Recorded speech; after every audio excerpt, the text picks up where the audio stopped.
This is the Pylon, an NFC North podcast. And this episode, we are previewing Week 7 of the NFL season. Gentlemen, we are already a third of the way through the NFL season. Hard to believe. But I'm Big Z, representing the Detroit Lions. And going around the horn, we got Barney, representing the Bears. What's up, fellas? Bear down. Kinger, representing the Packers. Good to be back with you boys as always. Pray for the Houston Texans. And then last but not least, we got Remy, representing the Vikings. I'm just here so I won't get fined. All right, gentlemen. So Week 7 of the NFL season has approached us, and relatively quickly. It's kind of crazy how fast it's come.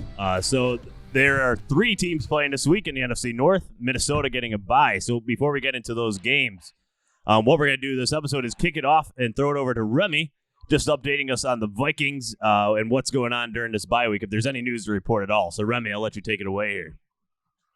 Yeah, so not seeing too much out of Minnesota. I think I got a little into my emotions when I thought that maybe Mike Zimmer could be fired.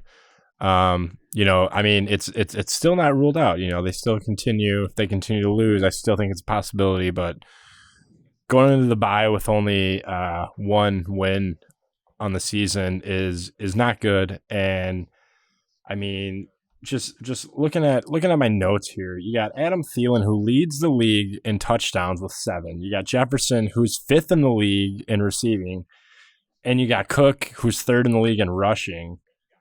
I don't think the problem is necessarily our offense. I think it's the guy who's controlling our offense, in which that would be Kirk Cousins. So a lot of things for Minnesota to figure out. Don't be surprised if there's a splash trade or sign. Other than that, Danielle Hunter's still on IR. I don't think he'll be back for the season the way he's too valuable to risk getting hurt. And you got to wonder if it's a 50-50 with Dalvin. If you keep playing him, for those guys who drafted him out there in fantasy, and maybe Dalvin can bring some life back to this team, or do you sit him the rest of the year since he's already known to be injury prone? And it's going to be a quiet, but yet under the covers, hot and heavy in Minnesota this bye week. Wait, Remy, I'm just going to come back at you a little bit with what you just said in terms of highlighting the touchdowns by Thielen and Jefferson and the rushing by Delvin Cook, but more so the receiving touchdowns. So you like the receiving touchdowns, but then you bash Kirk Cousins. But I'm confused on the which one is it? I guess more so are the touchdowns a product of playing from behind and garbage time touchdowns rather than like important ones? Because I mean, Calvin Johnson has the most receiving yards in a season. But a lot of that criticism back then, and still kind of now, is that it's a record, yes. But when Jerry Rice broke the record for receiving yards in the season, the team was good. That year, the Lions were bad, and Calvin Johnson had quote-unquote garbage time yards. So it's kind of like a small asterisk on that season. I mean, Calvin Johnson, obviously, one of the best receivers we'll ever see.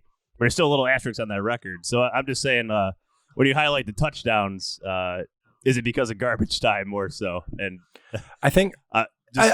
working out for me here. I think when at least the touchdowns I know, like they'll come out firing, and Thielen will get the first or second score of the game.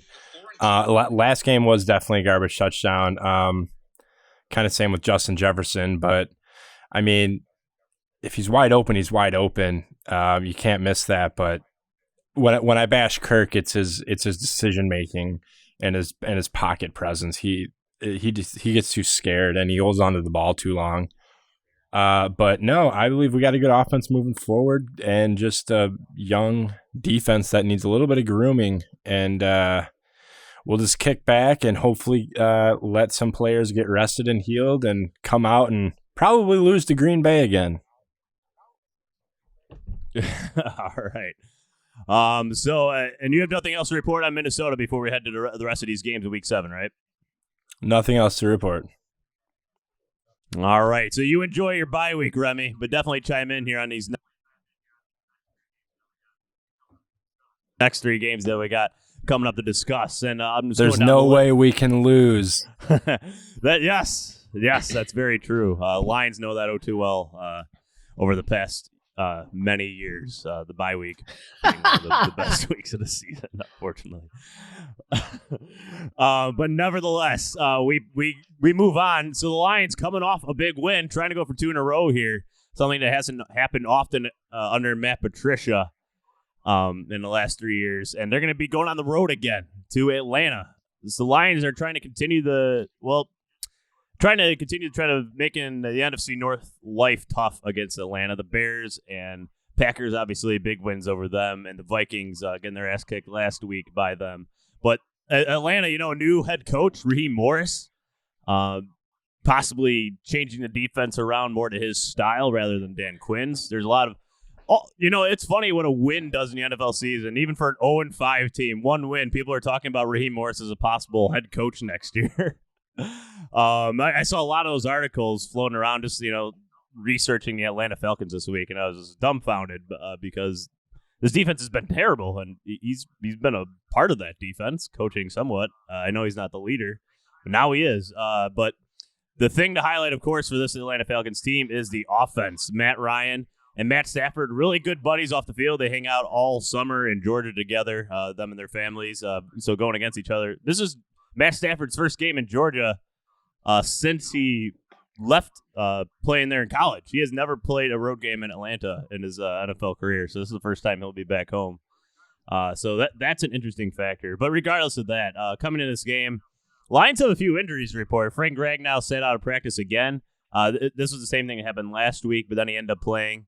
Danny Amendola is limited. Trey Flowers, Marvin Jones missed.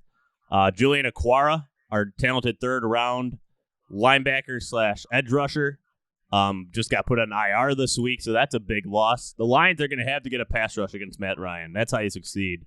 Barney, I was hoping you could expand for me a little bit and just kind of remind me, what were the factors on defense for the Bears that got them back in the game in the second half against Atlanta? Like, what do the Lions need to do to stop this Atlanta offense?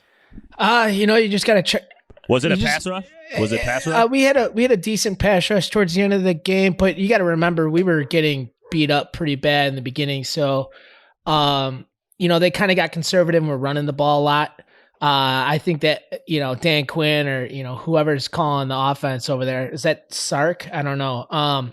But regardless, I think whenever they have leads, they just do a poor job of execution of like stepping on a team's throat. So, with your guys' squad defensively, I don't know if Trey Flowers is going to be somebody that gets to the quarterback enough, but it should be a fun, entertaining game. That's for sure. Yeah, absolutely. And Kinger, the Packers defense had a pretty good amount of success against this Falcons offense, only giving up 16 points. But what did they do? I feel like the key for the Lions, first and foremost, is stopping the run. They've been one of the worst against the run. Last game against the Jaguars, they just mauled the Jaguars' offensive line up front. And the Jaguars actually were a decent run team. And a big factor for that is the Lions might be finally figuring out their defensive line rotation with their rookie 6th-round draft pick, John Pennicini, a big 320-pound monster in the middle, ranking 5th best interior defensive lineman last week against the run in the NFL. I look for him to continue to be a large factor in this. The Lions need to get third and longs, but I guess how did the Packers DBs match up with these wide receivers? Because Julio Jones played in that Monday night game, right? Right, and then Julio ended up leaving early with that hamstring injury. That's right. But that's right. Yeah, I mean, that was the key right there is the Packers' defensive backs. I mean, defense as a whole played very well that night. But going into that week, I think Calvin Ridley was the leading receiver, in the NFL, and I think he was only held to 1 catch that night. Jair Alexander completely shut him down. Secondary played well. So, I mean, that's going to really be the key for the Lions. Again, it's the conversation we have a lot on a week-to-week basis here. But I think it's going to take some of those Lions DBs to step up and make some plays and limit that Atlanta offense as much as possible. Yeah, and speaking of the Lions DBs, Amani Warrior's been playing like their number 1 cornerback. 5th-round draft pick 2 years ago. And we all like the draft pick, Lions fans in general. And last year he went through some up and downs, but this year he's really stepping up to be a top cornerback. And Jeff Okudah, it'll be really interesting. This will be his one of his toughest matchups of the year besides DeAndre Hopkins, who lit him up. But I would imagine a Warrior going against Julio Jones and then Okudah getting Calvin Ridley. It's a tough. This is as good as a 1-2 wide receivers you'll see in the NFL. So the Lions need to get after Matt Ryan. Don't allow Ridley or Jones 3 to 4 seconds to get open, because they will get open, especially Julio Jones. But Calvin Ridley in the red zone is deadly. And Hayden Hurst, the tight end, they paid him a lot of money in the offseason, and he's been stepping up for this Falcons team as well. So I expect the Lions to shove him at the line as much as possible. Tracy Walker, their safety, he's been mashed up on tight ends all year, doing it to relatively good success, I'd say. So I expect that matchup to come up. And then on the offensive side of the ball, this is where the Lions have to succeed. So the over-under in this game, gentlemen, is the highest of the weekend. It opened at 56.5. It's down to 55.5. But still, they expect points galore going on in this game with this Atlanta defense versus the Detroit defense. And it's hard to disagree with that notion. The Lions defense, stepped up really well against the Jaguars last week, but that was the Jaguars. This is the Atlanta offense with a ton of first-round talent. But first and foremost, the Lions had to stop the run. The Falcons have 422 rush yards this year out of Todd Gurley. He's averaging 4 yards a carry. It's nothing to write home about. Todd Gurley still doesn't look like the Todd Gurley of 3 or 4 years ago by any means. The only big runs he's had this year are like on gaps any running back in the NFL could run through. He hasn't I haven't said oh wow, only Todd Gurley could do that. Watching him this year, but man, I like the matchup for the Lions this week. Matt Stafford, I think this Atlanta secondary against Kenny Golladay, Marvin Jones, Amendola, Hawkinson over the middle. There's a lot to like there in this game.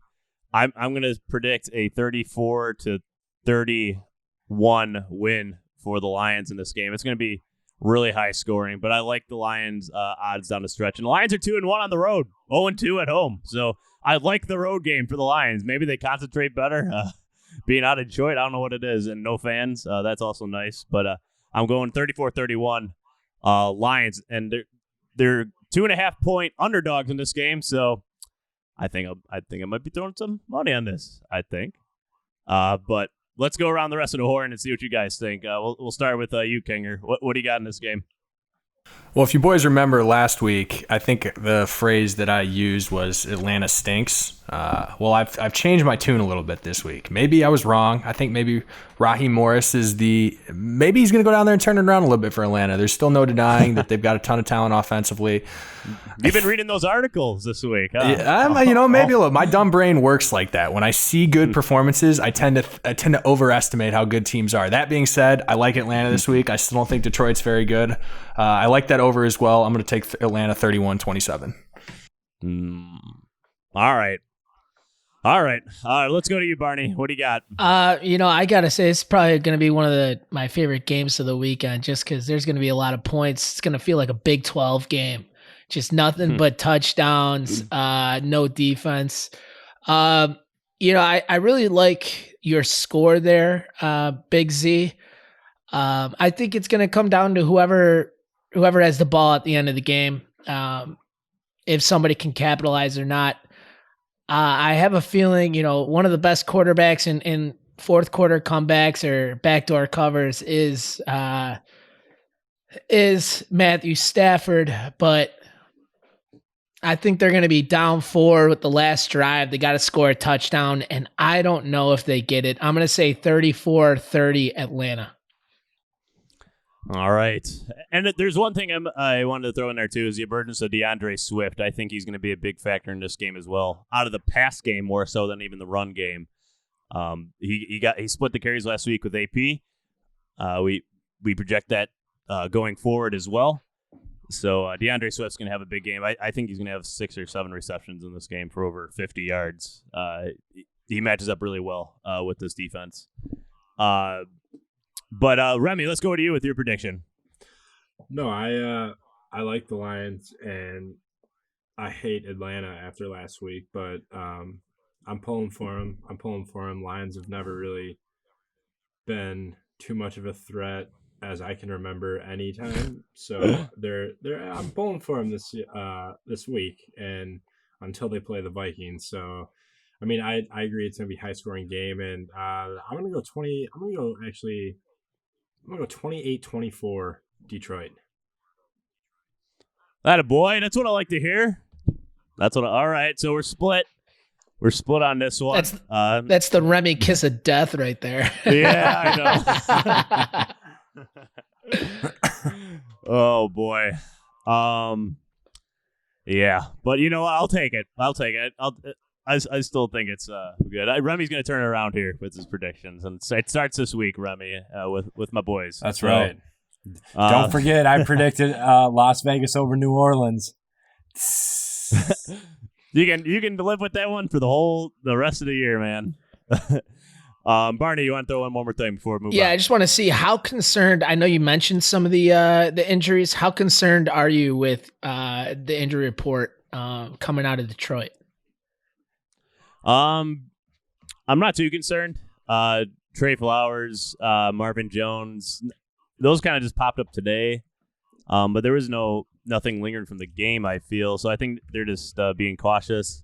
Ragnow, I think, is just trying to make it through the week so he can get out there on Sunday and perform.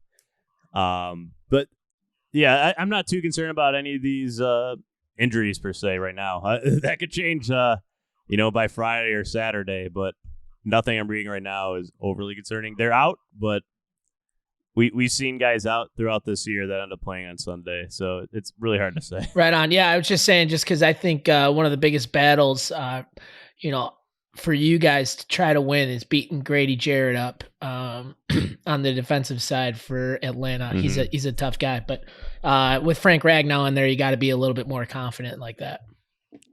Yeah. No. Oh, for sure. Frank Ragnow is I think the number 2 ranked center right now on PFF. He's the number 1 run blocker and the top 5 pass blocker. He's been easily Bob Quinn's best draft pick so far, besides maybe Kenny Galladay. But definitely best first-round draft pick for sure, Frank Ragnow.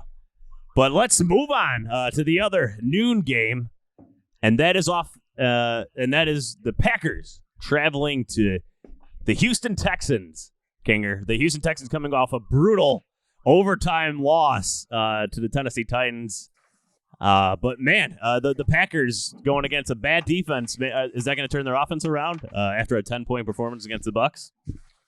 All right, boys. Well, on paper, this is one that you would think that Green Bay would be licking their chops over, right? Coming off a pretty poor performance, you'd hope they'd be motivated to get back on the field, ready to roll, and versus a very lowly Houston Texans defense. Overall, pretty lowly Houston Texans team. You'd like to think Green Bay was due for a big week. That being said, you can never count out Deshaun Watson, 3rd in the league in pass yards right now, proven he's obviously an elite quarterback in this league, more than capable in keeping the Texans in football games. So based on Green Bay's performance last week on the defensive side of things, there is a little bit of a cause for concern, that Houston could find a way to stick around in this game. That being said, some areas in which I expect Green Bay to bounce back this week. They did not run the ball very well at all last week. Did take a little bit of a hit to our line when David Bakhtiari goes down with a chest injury. But heading into last week, the Texans were 31st ranked run defense in the league. And they followed that up by letting up 263 on the ground to the Titans, 212 by Derrick Henry. Packers, offensive line did not perform very well last week, but that's an area that I hope and expect them to exploit this week. I like Aaron Jones and Jamal Williams to have some big days on the ground. And then again, just across the board, you have to like Green Bay's matchup, with Houston's defense in general.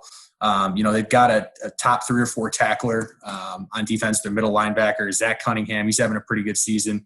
But across the board, obviously, they have not performed well. So Packers 3.5-point favorites, with the defense hopefully going to make another step this week. That was one thing that LaFleur actually did address that we talked about the other day is they're going to start taking a close, hard look at what people are describing as a pretty passive approach from that Packers defense. So I don't know what that exactly means for Pettin, but I expect the defense to hopefully take another step this week. Green Bay's 3.5 points favorites. I like them to win. I pick them every week, but again, Houston to me just isn't a very good football team. I'm going to take Green Bay 35-21. And what do you say with the injuries? Is there any injuries this week for the Packers to worry about? Yeah, I mean, so Bakhtiari is probably not going to go. That's a bad loss. Yeah, that's definitely a bad loss. But across the board, the rest of the guys, even though last week, looking back, it wasn't good, but it wasn't quite as bad as I maybe made it sound on the podcast the other day. That's obviously losing one of the best, if not the best left tackle in football. That's going to take it. But they had some guys today that didn't participate. Starting safety, Darnell Savage did not participate with a quadricep. Still a lot of limited participation. Rashawn Gary, Kevin King. It's going to be a lot of these guys are still going to be game time decisions on Sunday, so that's going to be a factor as well. Wait and see. This should be a week that Green Bay should capitalize. I expect them to capitalize on it. Yeah.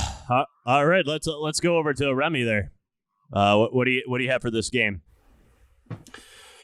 I think you guys know my rule of thumb here, and it's working out well for you so far. I mean, it has. I think Watson has a game and goes off, and I think Rodgers throws 2 more back-to-back picks. I'm gonna go Houston. I'm gonna go Houston 34. I'm gonna go Green Bay 24.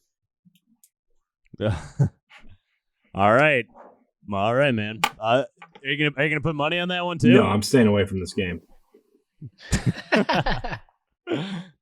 All right, Barney. What do you have for this?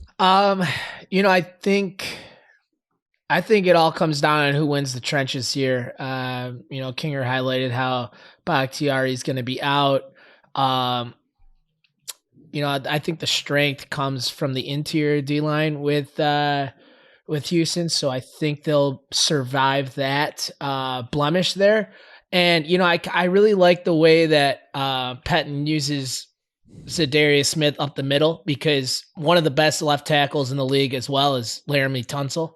And when somebody takes an edge rusher and puts him right up in the A gap, it kind of utilizes that strength that Houston does have on the offensive line. So it's going to be a fun game. I love Deshaun Watson, but I'm going to give Green Bay the win 31-27. Okay. Barney, those are some of the points you just made there. I mean, you're exactly right. I mean, Houston does have a great offensive tackle in Remy Tunsil, but the rest of the offensive line is really nothing to write home about down there. Green Bay has struggled tremendously this year to create pressure, right? I mean, some of these things we've talked about, Zadarius Smith only 1 pressure last week against Tampa Bay. Just as a whole, outside of the 3-sack game a couple of weeks ago, has not been to his level. Another thing, Preston Smith, we're dropping him in coverage, twice as much as we did last year. I think he already has surpassed his coverage snaps damn near for what he did in all of 2019 and 2020. So we're doing a little bit of different scheming on defense. Rashawn Gary is taking a little bit more of the active pass rushing role, but that's a key to the game this week, is for them to put some pressure on Deshaun. I mean, Deshaun is one of the best, at scrambling and keeping plays alive in the NFL, but I want to see some improvements this week. And I think that's got to obviously be an emphasis that they're going to try and focus on. How concerned are you, Kinger, about Will Fuller? I'm not too concerned about Will Fuller. He's a very good wide receiver, but I love Green Bay's cornerback. Kevin King was limited today. We'll see if he goes in. But I mean, Jair Alexander has proven that he's an elite cornerback in this league, and I'm fully believe that he's capable of matching up with Will. All right. I'm trying to figure out why the Packers are 3.5 point favorites on the road only. Why do you think that is? Try to help me figure this out. Do you have any idea why the Packers would be 3.5? I'm just surprised it's not like 5.5 or something like that. I gotta say that Vegas is probably hitting on all the emotional bettors out there, right? That because Green Bay just only put up 10 points on a team that Chicago was able to beat, right? So I would understand it a little bit more if there was a home field advantage, but I would imagine all the money in the world is going to the Packers at this small of a line. I just I'm surprised it's not moved. I think the defensive performance is in question as well, right? Deshaun Watson, just after I think he had a terrible first quarter last week. When I think he only threw the ball like 5 or 6 times in the first quarter last week in that game, and then really found a rhythm and got going. And if you've seen teams can get in a rhythm against Green Bay's defense, so that's another one that very well, a shootout. I think it's going to be a shootout. Okay. So I'm going to go 34-27 Green Bay in this one. I do think Green Bay gives a lot of points in this one again, but I think their offense will prevail, and mainly because I think the Texans have had a lot of issues covering the tight ends this year, and the Packers have made effective use throwing to Robert Tonyan, and I think Robert Tonyan is going to have a big game in this one. So, that's hopefully a big Bobby Tonyan plays. He did miss practice there with that ankle injury, so that's. Oh, did he? I love that he's an X factor for you. So we'll see. We'll see what happens with. Yeah, because the Texans have had some struggles guarding the tight end this year. Kelsey and then Ferkser last week against Tennessee, 113 yards and a touchdown. Who else did they have a tight end besides Tonyan? Is Mercedes Lewis still on the team? Yeah, Mercedes Lewis. How long has he been on Green Bay for? I feel like forever. I think this is his 3rd season now with Green Bay.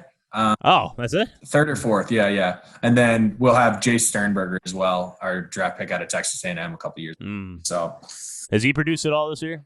I haven't heard that name thrown from you. They gave him some snaps early in a couple games. I want to think of what game it was. I don't think it was the Lions game. Maybe it was the Saints game, but he had a couple key drops and really has not seen the field since. All right. So that is our second game of the week. Now we're going to move on to Monday night. So Barney, the Bears, getting the national spotlight.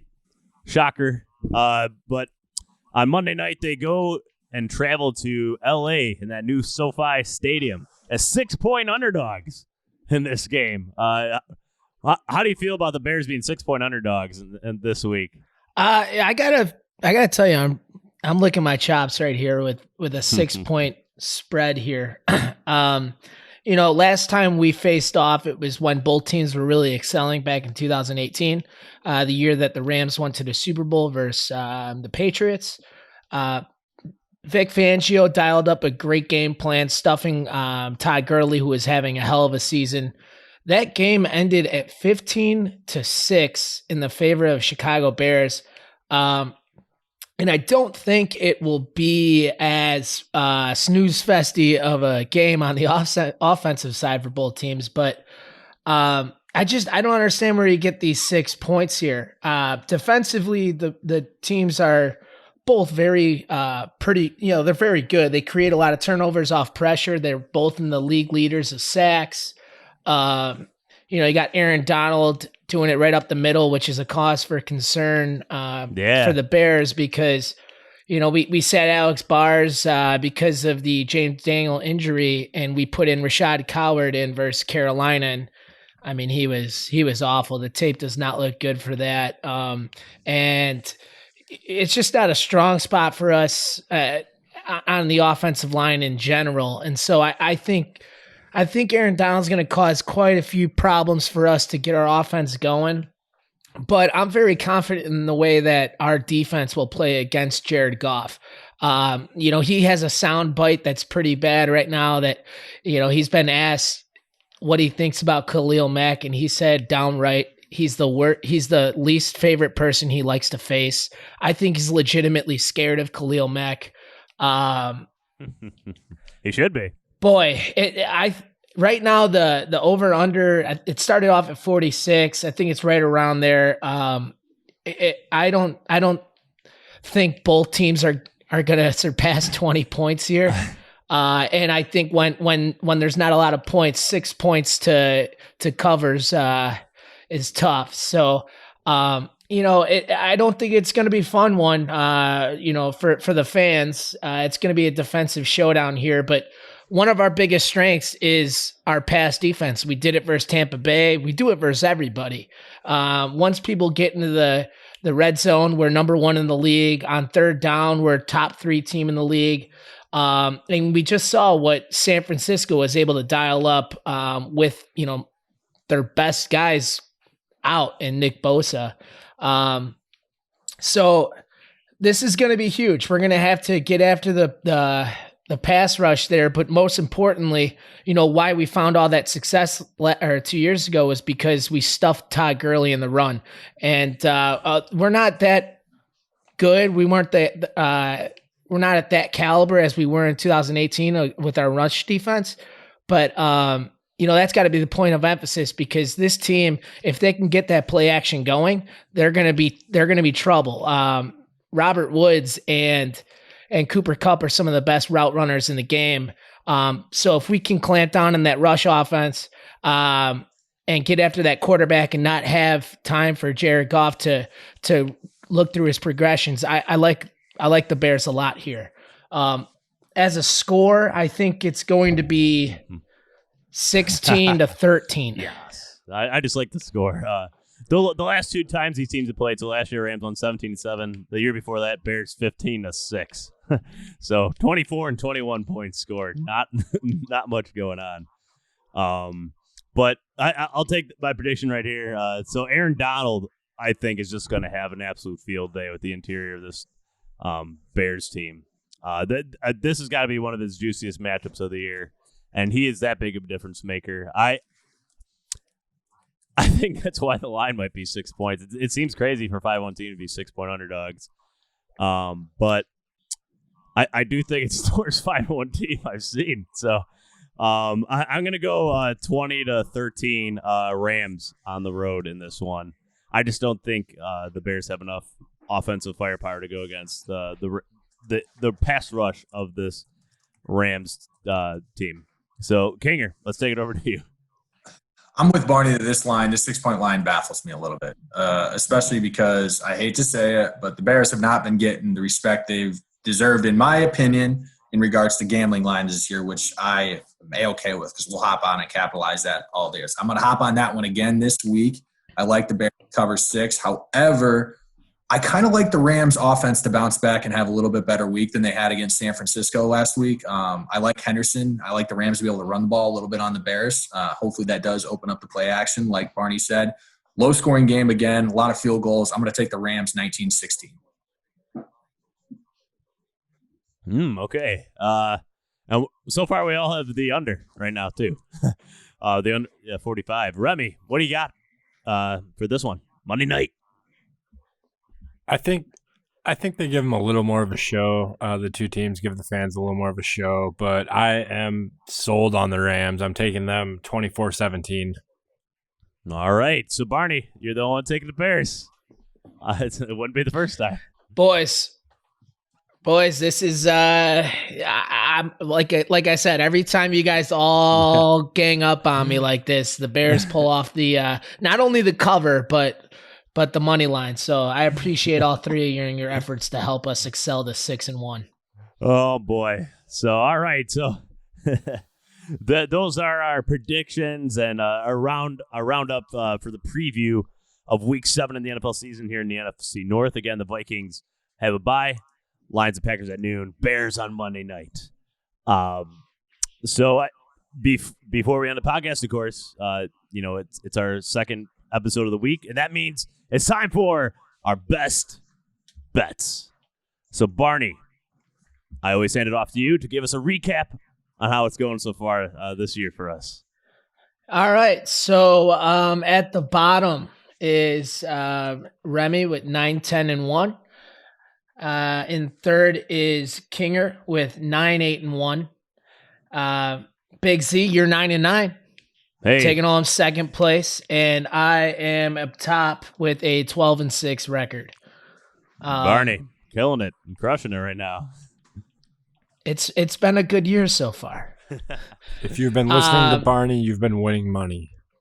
Yes, exactly. But I will say, this is where you try not to bet with your heart and you try to bet with your head, and I think I'm doing both here. You know, the Rams stole money from me in a big parlay last weekend. You know, took a comma out of my pocket there, with the only team out of 8 to drop, and I'm still salty about it, and I will be salty on Monday. So I'm gonna take the first game. I'm gonna go with the under 45 points. I'm gonna go Chicago, LA Rams under, and then the next game I'm gonna go with Buffalo laying the most points, I believe, this week at 13 versus the Jets.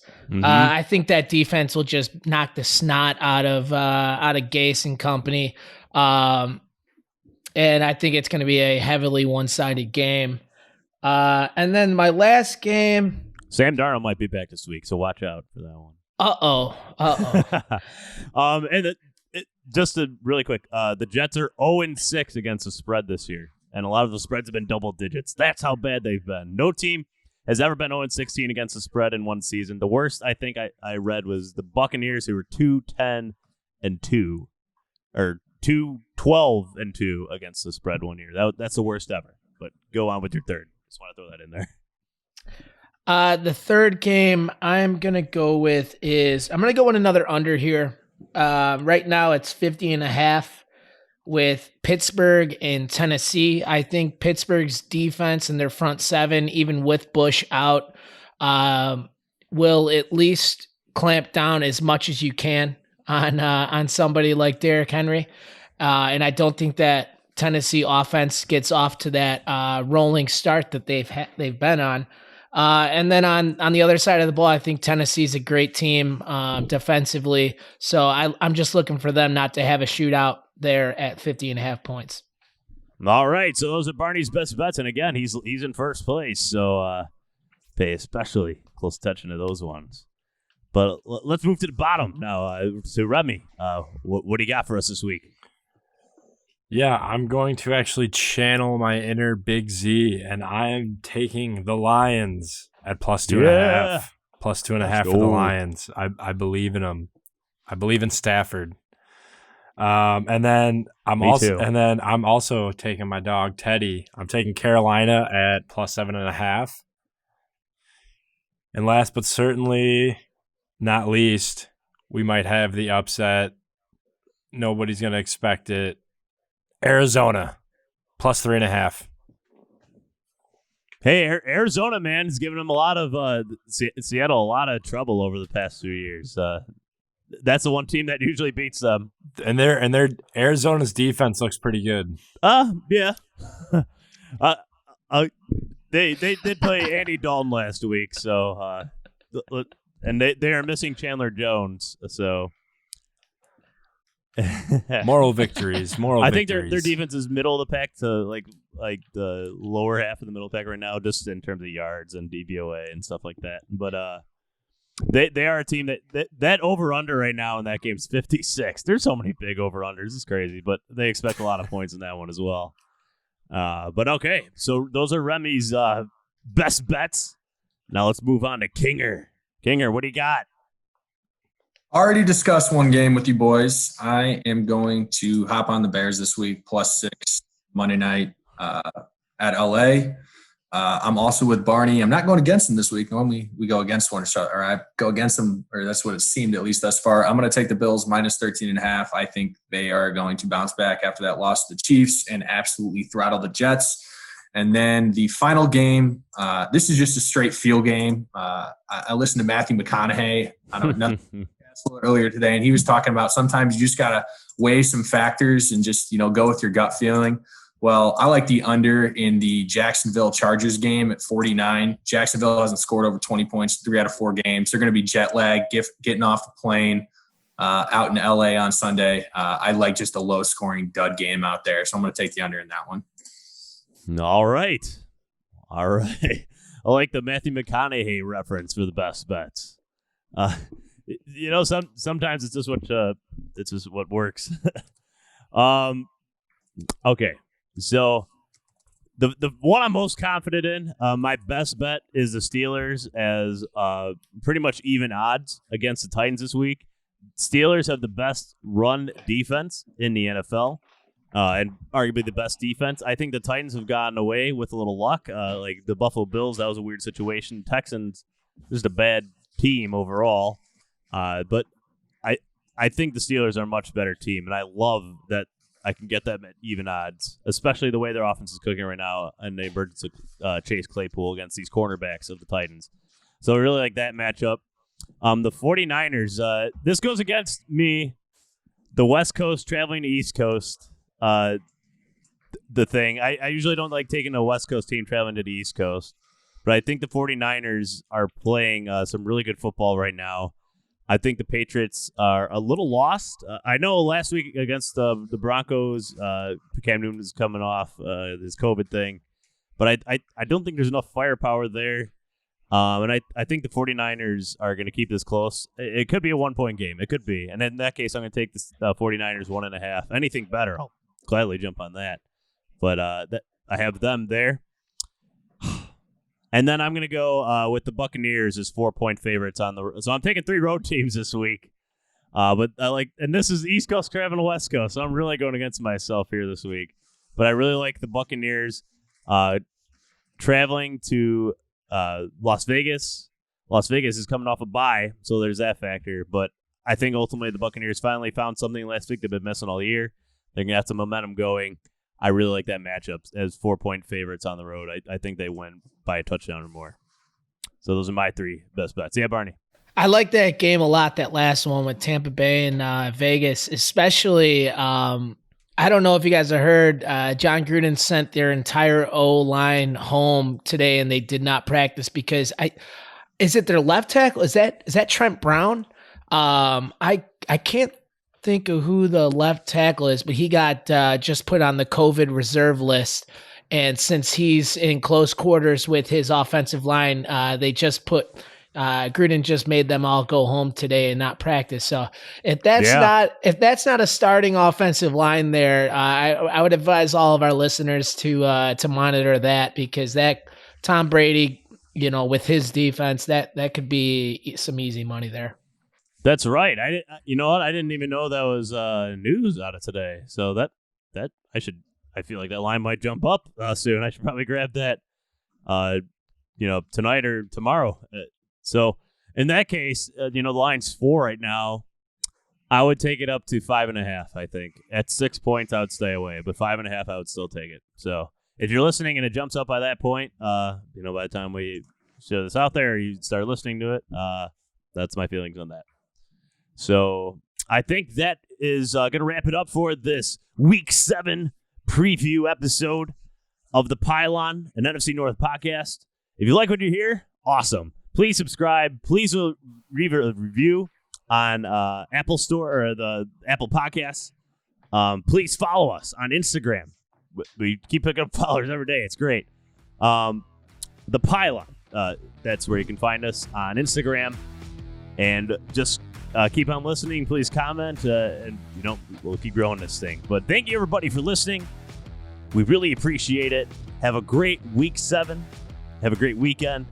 And good luck to all your teams out there as well. Gentlemen, Barney, Remy, Kinger, and Big Z. We'll see you guys. And there's a Monday night game, so we'll either record Monday night or Tuesday night. So just be on the lookout for that episode. Thank you, everybody, for listening, and have a great weekend.